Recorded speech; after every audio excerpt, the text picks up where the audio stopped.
ఒక దగ్గర ఒక మనిషి పడి ఉన్నాడు. ఆ మనిషిని ఎవరు పట్టించుకోవట్లేదు. మీరు ఇప్పుడు చూడండి ఆ మనిషి ఎలా ఉన్నాడు, ఎంత ఘోరంగా ఉన్నాడు ఆ మనిషి.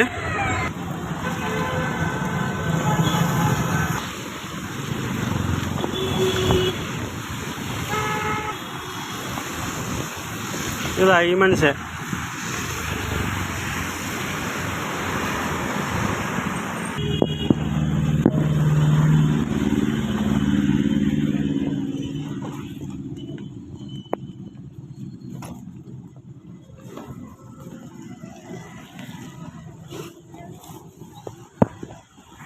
తడిసిపోతున్నావు, లేకొచ్చు కదా, జాగ్రత్తగా కప్పినా, జాగ్రత్తగా లిగు.